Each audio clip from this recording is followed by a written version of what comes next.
بسم اللہ الرحمن الرحیم نحمدہ ونصلی ونسلم علی رسولہ الکریم۔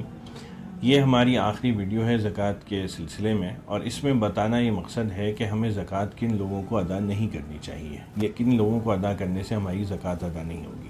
اگرچہ اس کا ضمناً پچھلی ویڈیو میں ذکر آ چکا تھا، لیکن خیال یہ ہوا کہ اس کو صراحت کے ساتھ الگ ایک ویڈیو میں بیان کر دیا جائے۔ تو چنانچہ زکوٰۃ کسی غیر مسلم کو ادا نہیں کی جا سکتی، زکوٰۃ کسی غیر بالغ شخص کو ادا نہیں کی جا سکتی، اس کا بالغ ہونا ضروری ہے۔ زکوٰۃ کسی امیر آدمی کو نہیں دی جا سکتی، وہ امیر آدمی وہ کہلائے گا جس کے پاس زکوٰۃ کی نصاب کے بقدر پیسے موجود ہوں۔ آج کل کے اعتبار سے 1,35,000 روپے یا 52.5 تولہ چاندی کے بقدر جتنی بھی جس زمانے میں بھی اس کی مالیت بنے۔ اسی طرح ان اداروں کو ادا نہیں کی جا سکتی زکوٰۃ جہاں پر زکوٰۃ کو لے کر استعمال کرنے کا کوئی باقاعدہ نظم نہ ہو اور وہ اس کی رعایت نہ رکھتے ہوں، ان کے ساتھ کوئی باقاعدہ مستند مفتیان کرام نہ ہو، ایسے اداروں کو بھی زکوٰۃ ادا نہیں کرنی چاہیے۔ بعض دفعہ لوگ تعمیر کے سلسلے میں زکوٰۃ لے لیتے ہیں، تو کسی ادارے کو اگر کوئی تعمیر کر رہا ہے، مثلا مسجد کی تعمیر ہو رہی ہے، مسجد کی تعمیر میں زکوٰۃ ادا نہیں کی جا سکتی ہے۔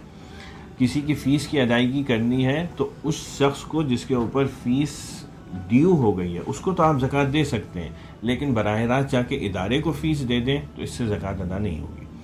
اسی طرح کسی نے قرض لیا ہوا ہے تو جس نے قرض لیا ہوا ہے اس کو دے دیں تاکہ وہ اپنا جا کے قرضہ ادا کرے، لیکن جس سے قرضہ لیا ہوا ہے براہ راست اگر جا کے اس کو قرضہ ادا کر دیں گے تو ہو سکتا ہے وہ صاحب نصاب ہو پہلے سے، تو اس صورت میں زکوٰۃ ادا نہیں ہوگی۔ اسی طرح جو رشتہ داریاں ہیں، رشتہ داریوں میں سے ہم نے پہلے بھی عرض کیا تھا کہ سب کو زکوٰۃ دی جا سکتی ہے، سوائے 2 رشتے ایسے ہیں جہاں پر زکوٰۃ لاگو نہیں ہوتی۔ ایک رشتہ بنوت کا ہے، یعنی جہاں پر بیٹے کا رشتہ وابستہ ہو جائے۔ اب بیٹے کا رشتہ ہونے کی صورت میں اس میں بیٹا، پوتا، نواسا نیچے تک سب داخل ہو گئے، اسی طرح دادا، نانا، پردادا، پردنانا وہ سب اس میں آ گئے۔ دوسرا رشتہ جو ہے وہ زوجیت کا ہے، یعنی میاں بیوی کو اور بیوی میاں کو، یہ زکوٰۃ ایک دوسرے کو ادا نہیں کر سکتے۔ باقی جتنے رشتہ دار ہیں ان کو زکوٰۃ ادا کی جا سکتی ہے۔ تو زکوٰۃ کی ادائیگی میں ہمیں اس بات کا حد درجے خیال رکھنا ہے کہ ہم زکوٰۃ بھی صحیح کیلکولیشن جب ہم نے صحیح طرح کیا ہے تو ادا بھی صحیح طرح کریں اور صحیح جگہ پر پہنچائیں۔ اس کے لیے بعض اوقات ہمیں تھوڑی سی محنت بھی کرنی پڑتی ہے، ہمیں یہ محنت بھی خوش دلی سے کرنی چاہیے۔